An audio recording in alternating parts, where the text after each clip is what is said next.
Hey everyone, how are you doing tonight? I am Jovi Marie and I'm here with founder Delores King with Living Through the LenZ.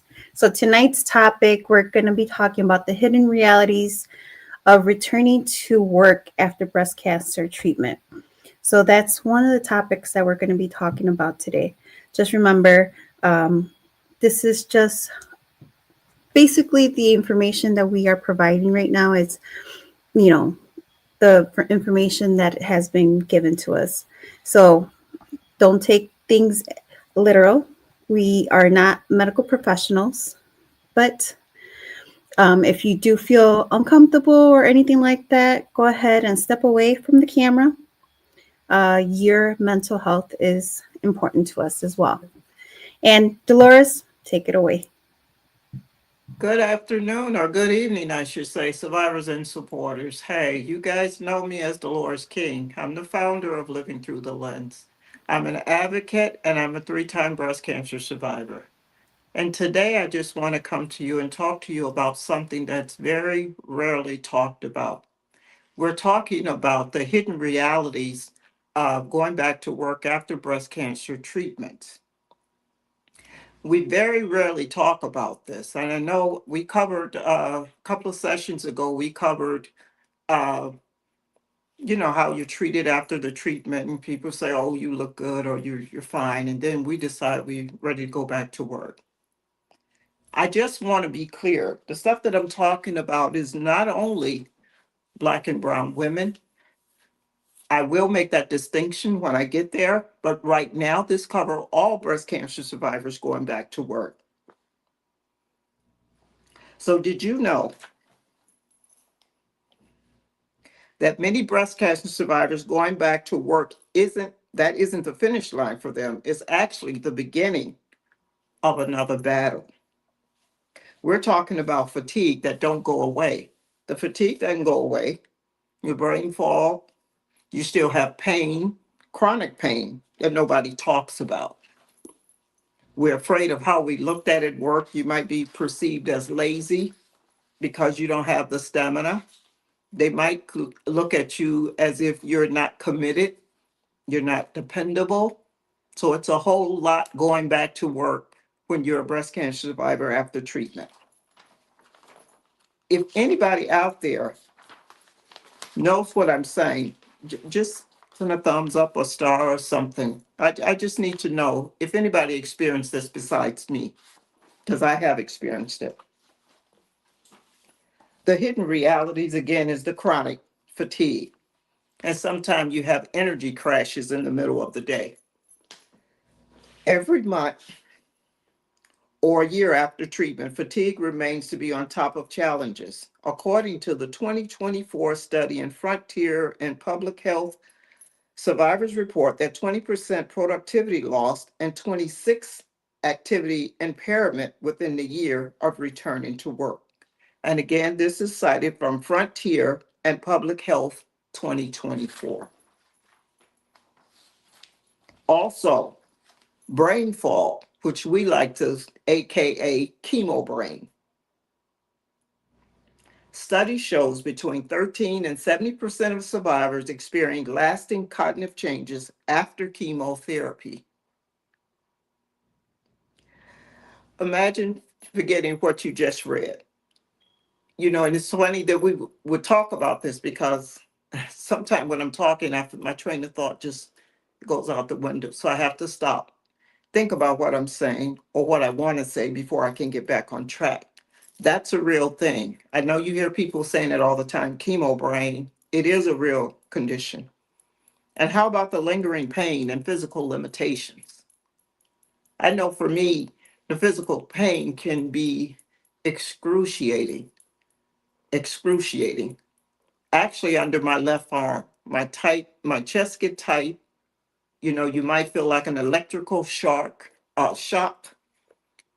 It's a lot goes into that. And when you're at work and your supervisors and your coworkers and they're kind of looking at you strange because we don't talk about what we go through. We just go through it.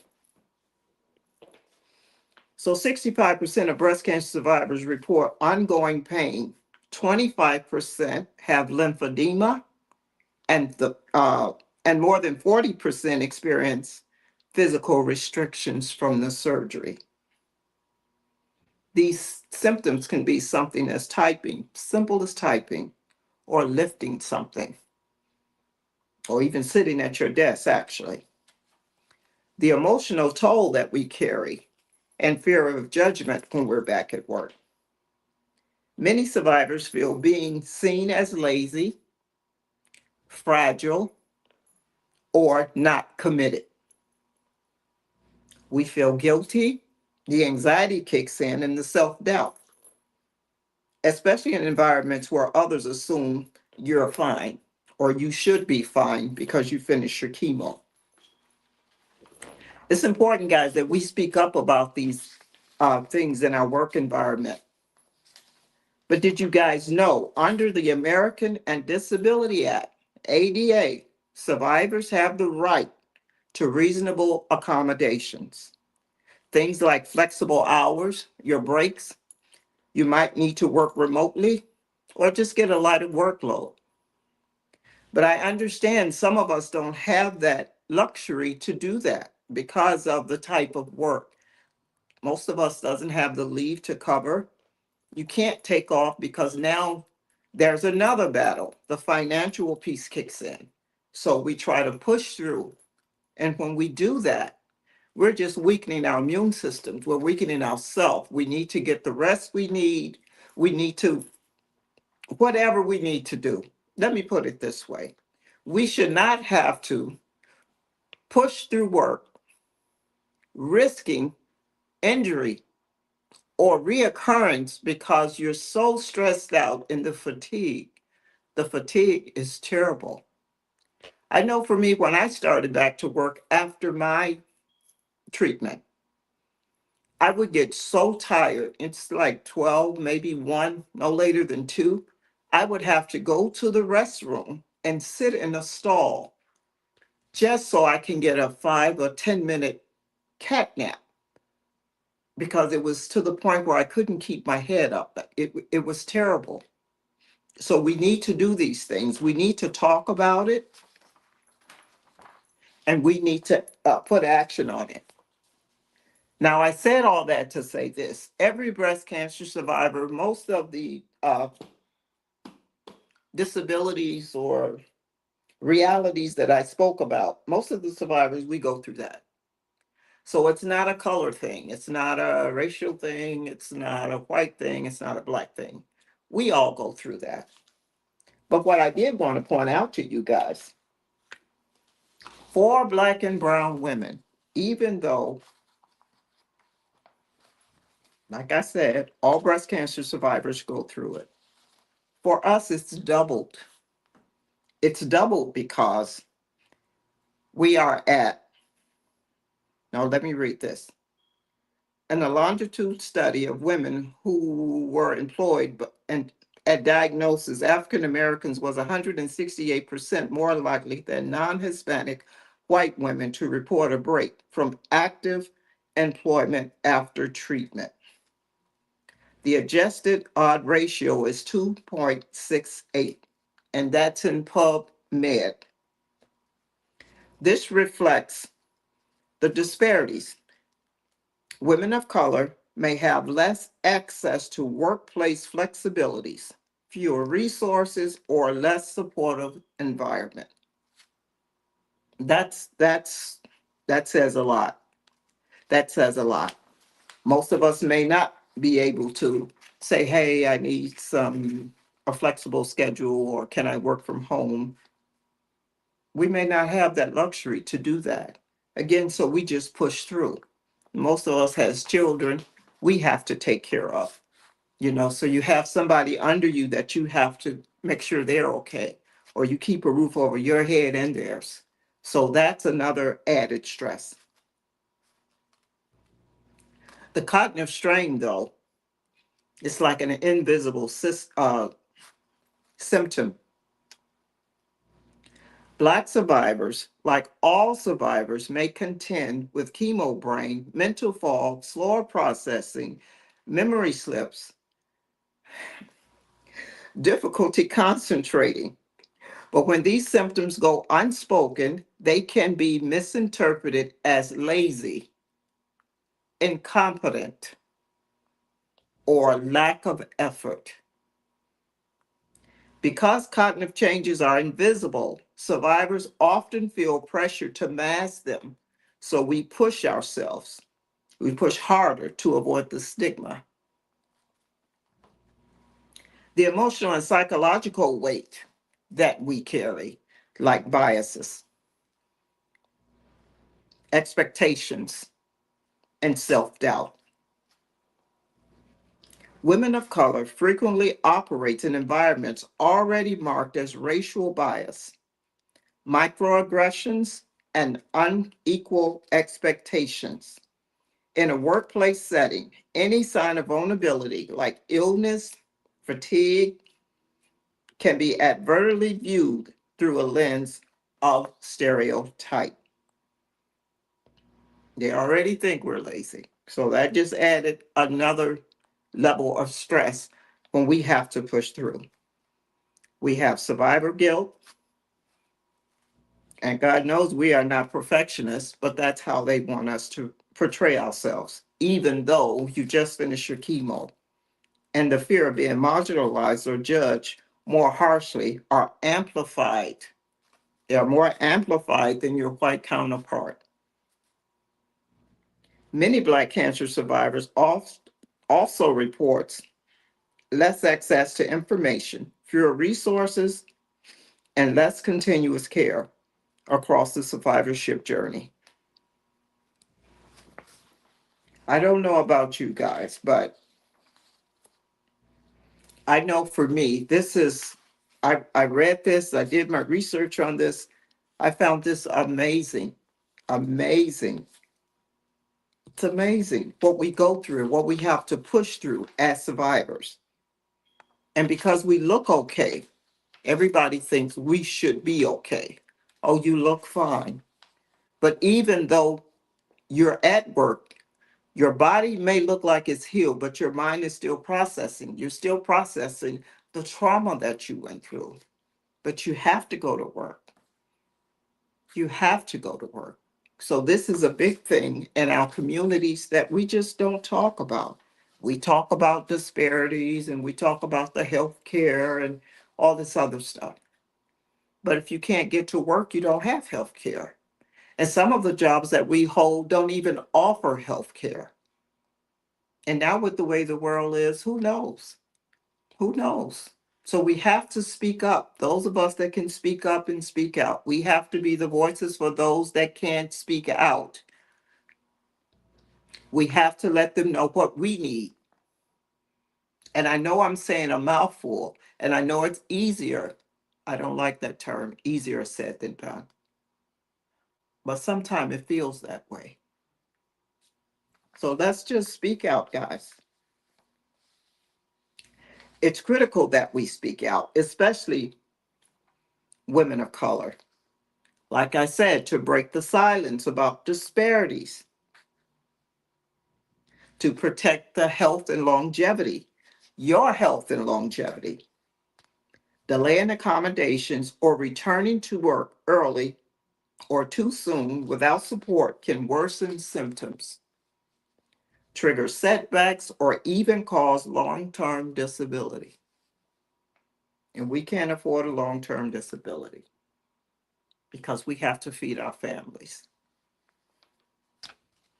It also helps to create change for others, for the breast cancer survivors coming behind us. And we don't know who that could be. That could be another one of our loved ones. That could be cousin, sister. It could be anybody. So we have to do this. We have to be the voice for the voiceless that's not able to speak for themselves or even advocate.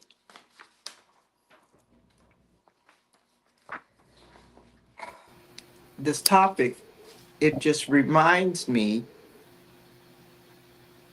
I went through so much. I mean, I work from home now, thank God. but it wasn't something that was given. It was something that I had to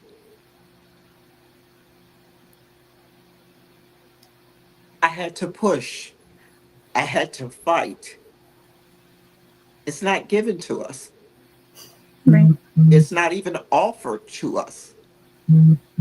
So I had to fight.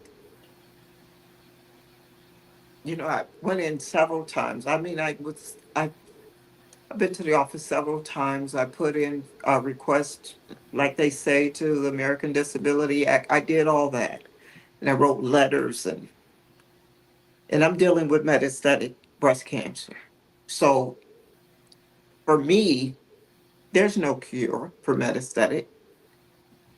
They want to know all of these things. Are you going to be okay within a year? And my doctor is steady writing letters saying, hey, this is metastatic. So there's no cure. There's no, I mean, I can work through my own uh, disability with diet, exercise, and whatever else I need to do to keep me going. I know how to do that. But on their end, it was just hell. They didn't want to give me my uh, work from home.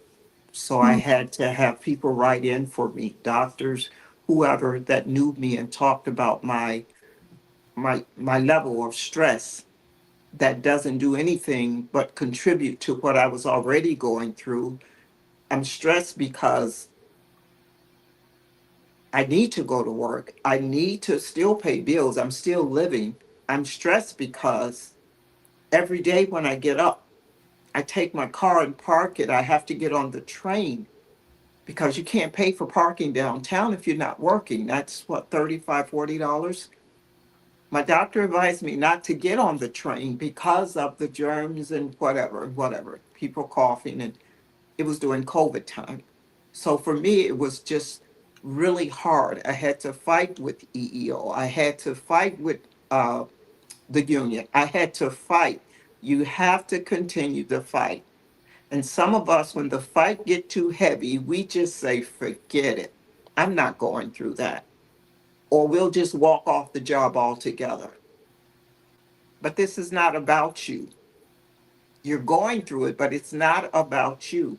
This is for every breast cancer survivor out there that's going through this. It's for every breast cancer survivor that can't speak for themselves. We have to be that voice.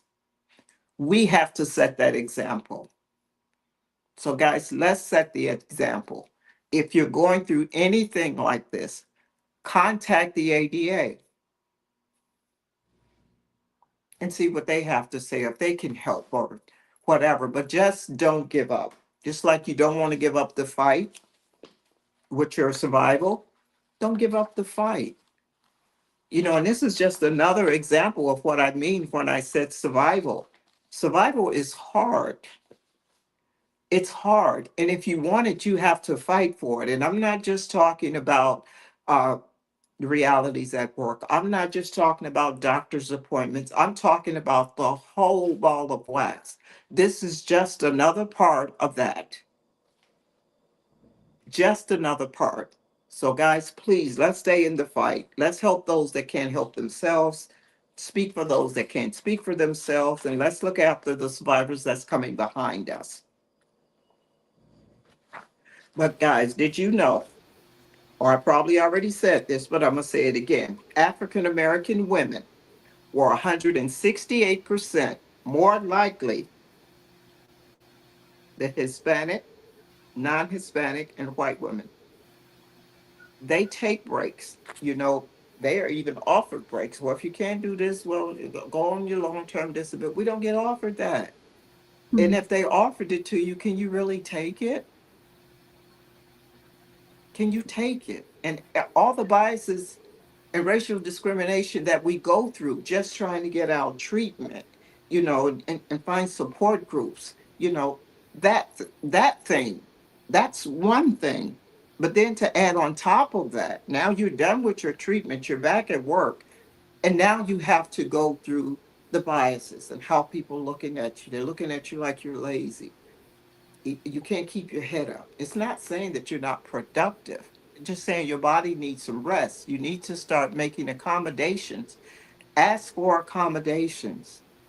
That's all it's saying. It's nothing wrong with us. We're not lazy. No. Sometimes they don't leave us an option. Mm-hmm. So sometimes in order to make do or just to go to work, we have to put this mask on like we're superwoman. We are not superwoman because we look okay. People tell me that all the time.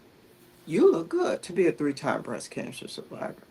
Well, I don't know what a three-time breast cancer survivor is supposed to look like. I'm trying to keep my head above water. I'm trying to do what I can do to keep me.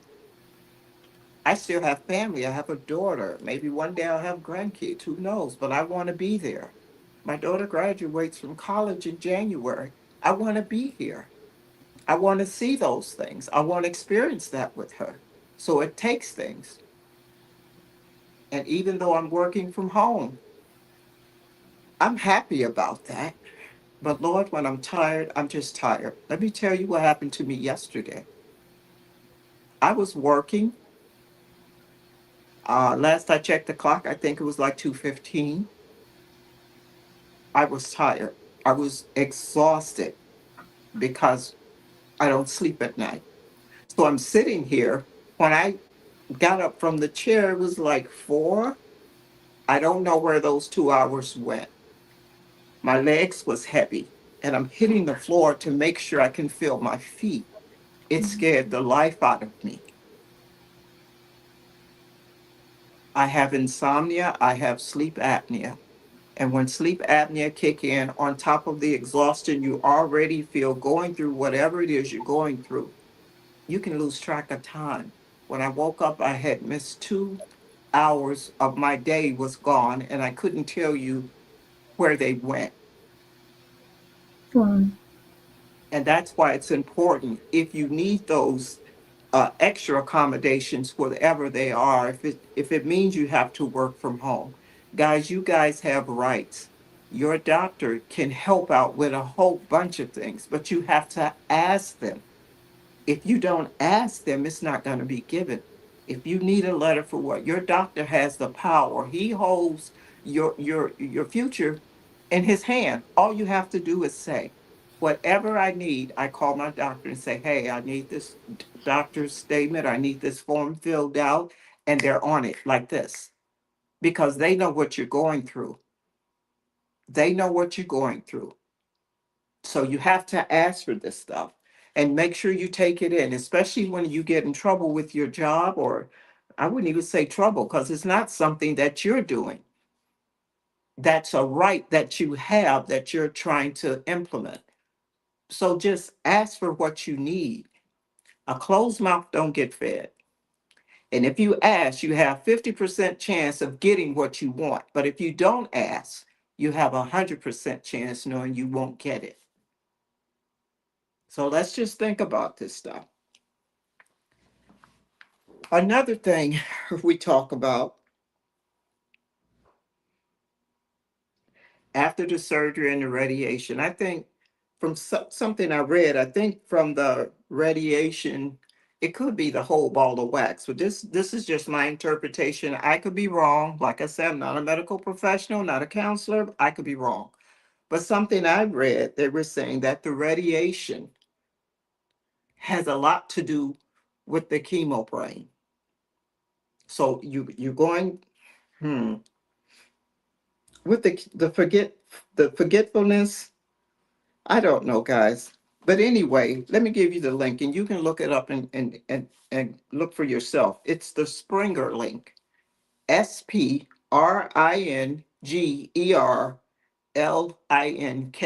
It's one word. So just look it up and read it for yourself. How about the lymphedema? Who out there has lymphedema? Lymphedema is crazy. That's And I the one went I to was going to ask you to go more into detail about and explain it a little bit more to some of the audience. explain. Lymphedema. Oh, I can't say it. lymphedema. Yeah, Yes. I was just about to get into that. I went to a breast cancer event yesterday, and I think it was seven of us in the event that had metastatic. So when the event was over, we were in this corner talking, and a young lady walked up to me, and I mean, she was upset. She talked about her lymphedema. The lymphedema is when they take the lymph nodes and the fluid builds up. And so when the fluid builds up, you know, you can get your hand, your arm, the swelling. That's the fluid. Okay. There are things for lymphedema. They have the lymphedema sleeve. The lymphedema sleeve is just like a compression sleeve that you would put on. So for those of you that don't know that, you should ask your doctor for these things. Ask him for a lymphedema compression sleeve Okay. that helps with the swelling. I have a compression machine. What the Mm. machine does is this long tube that I stick my hand in, or my arm, I should say. It comes up under my arm. What it does is pushes the fluid through. Now, they'll tell you when you start the lymphedema treatment, you should do it about an hour, about 2 to 3 days out of the week. And I'm going to be honest, I don't always do that. If I get an hour a week, I'm okay. Because with the exercise and the diet, that helps the lymphedema as well. But the sleeve pushes the fluid through and it comes out in your urine. So they'll tell you not to try not to drink too many fluids before you sit on this machine because you have to sit there an hour.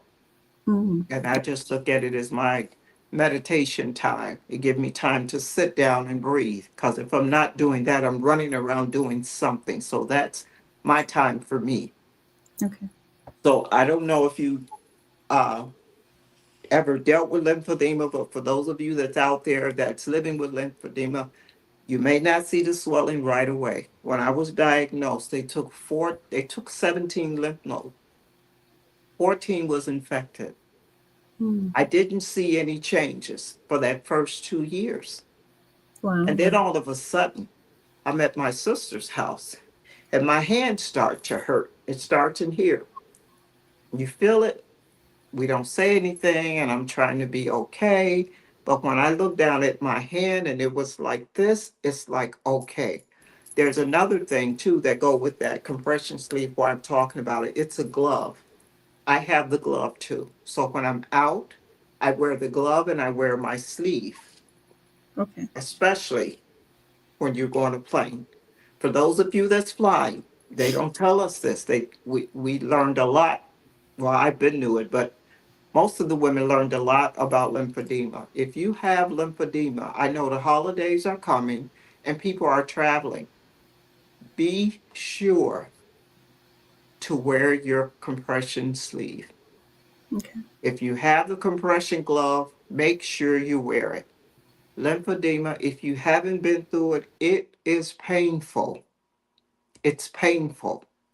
Also, another thing about lymphedema, where they took the lymph nodes from under my arm, there's a certain type of garment that I have to wear. You can't wear the garments with the uh, wire garment. Try not to wear that. That's very uncomfortable. And try not to get the garments too tight. I know we think after we go through the treatment that everything is going to go back to normal, but I'm here to tell you it won't. It's not. It's not. And it's not just because I'm dealing with metastatic or anybody else. It's just breast cancer within itself. You're going to have some things that's changing. You may not like the changes, but if you address them early enough and let the doctor know, hey, I'm going through this, don't just sit there and try to push through. And especially for your job, don't sit there and push through. And you might have to do that until you get whatever it is you need. But make sure you address it. Talk to your supervisor, your manager, your director, whoever, and let them know. Some of us I, I'm not going to say lucky because I'm not lucky about cancer, but some of our administrative personnel has been through cancer. They lived through it. Maybe they're a survivor. And some of them are empathetic with what you go through and they understand the process, but it's some of them that don't. And those of us that don't, those are the ones that we really have to sit down and talk to. But in either case, whether they do or don't, this is your story. You be the main character in your story. Be the main character in your story. Talk about your lymphedema. Talk about your realities of going back to work. Talk about your brain fog. It's nothing to be ashamed about. I must admit, I was ashamed when I first started. But right now, I think I have nothing to be ashamed of. I didn't do anything to get in this situation, and neither did you. We're all in a club that we didn't want to be in, but we're here. And that we are here, let's do what we need so we can have a quality of life. It's one thing to just be living, but it's another thing to have a quality of life.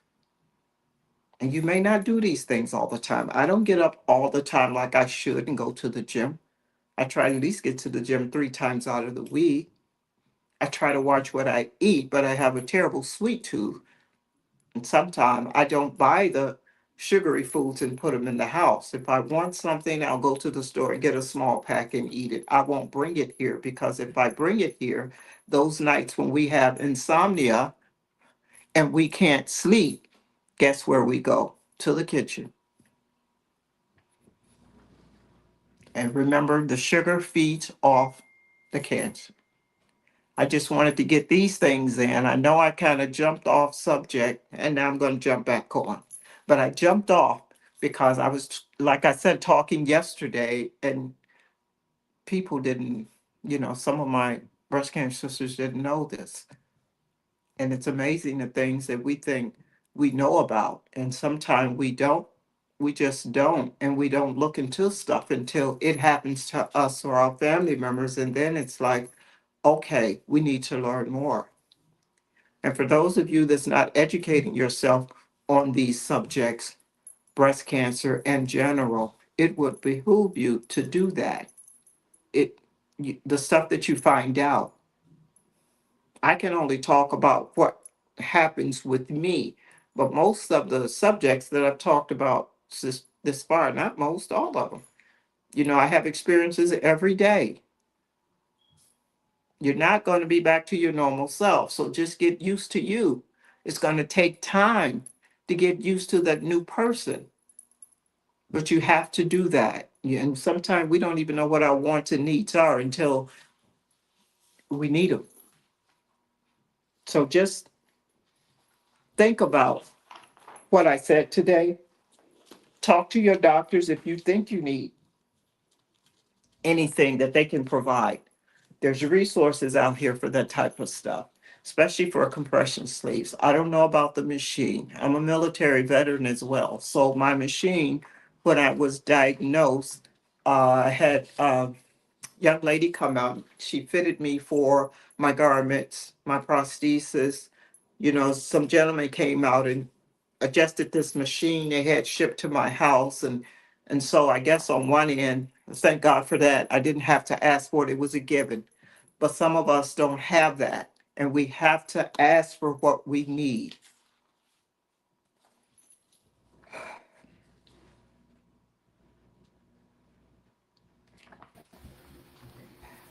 So if This is they're a, so if I'm they sorry. need so if they're asking for what they need, where a couple places that would be some good resources where they can actually ask for that, Um, I think the first place to start, Jovi, is with your doctor. Like I said, the doctor holds a lot of power.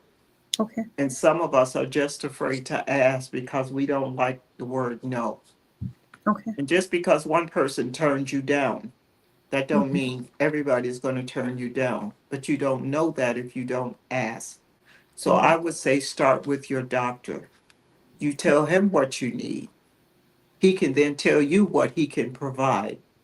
If he cannot tell you, or if he cannot provide what you need, then he can give you resources, There you go. or he Okay. can send you to a social worker or someone counselor at the hospital that can help you. So I would say start there. The Okay. second thing I would say, there's a lot of uh, American Cancer Society. They have resources there. There's a lot of resources, but you have to do the homework and Right. see what organizations, what they offer. Some organizations offer, it all depends on what type of cancer, where you at in your survivorship. It might help you pay your bills. They may help you get food. They may help you get gas. It's a lot, but you have to ask for it. So the best thing I can say is start with the doctor. If you need a letter, just say, hey, and I would say be proactive. Don't wait until they come to you and say, hey, I need a letter. Because most of us, sometime we go to the doctor and say, hey, we need a letter. And that letter may not come for weeks.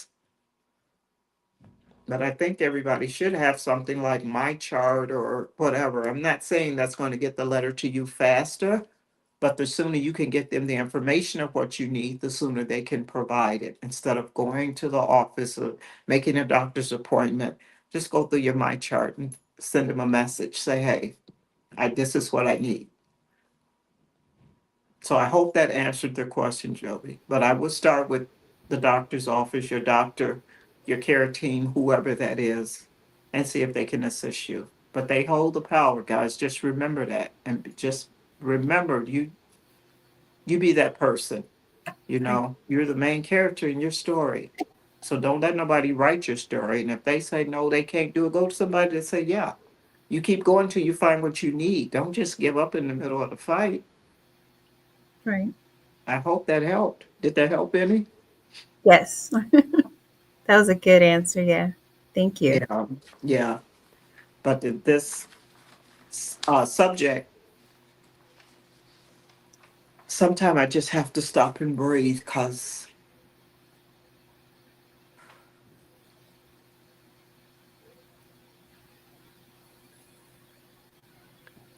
I'm sorry. That's okay. Take your time.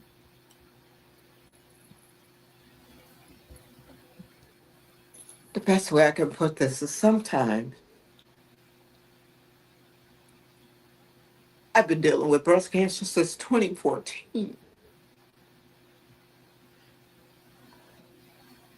So when I think about everything I've been through and where I'm at today, it amazes me. But it also makes me sad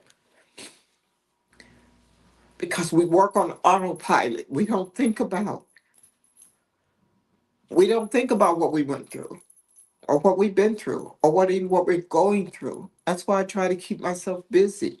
It helps. But it gets you at night when I lay down and can't sleep and insomnia's in and my mind starts to wandering. So it makes me emotional. It's like this wall behind me that you see. I started this wall because I was sitting here thinking about everything I've been through. And so I got really emotional and I just started going through pictures and I started putting stuff on the wall. And before I knew it, I had this.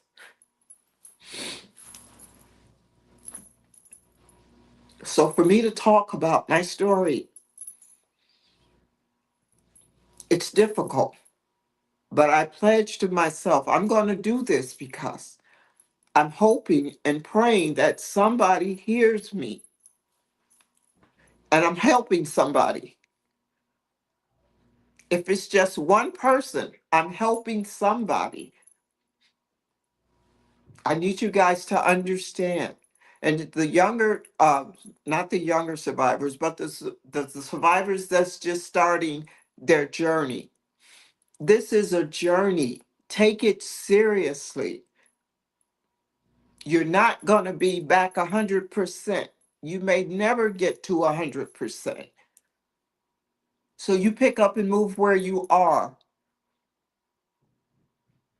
I've been doing chemo radiation, hormonal therapy.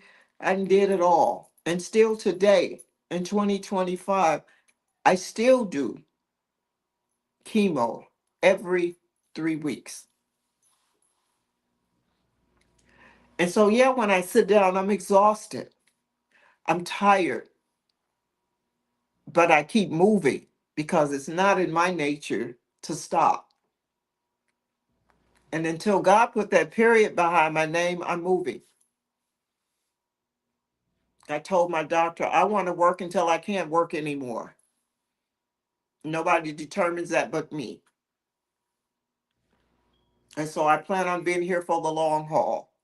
And if anybody under the sound of my voice hear me and you're going through this, just remember you are not alone.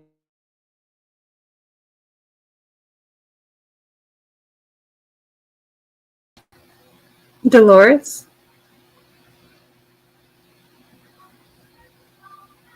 Dolores?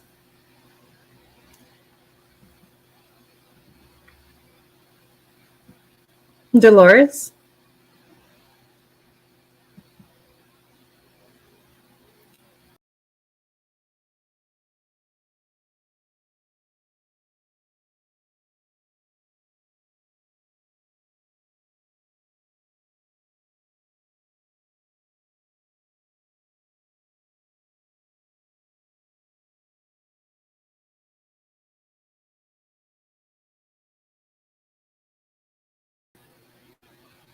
Sorry, everyone. We're having some technical difficulties. Do apologize. Give us a minute.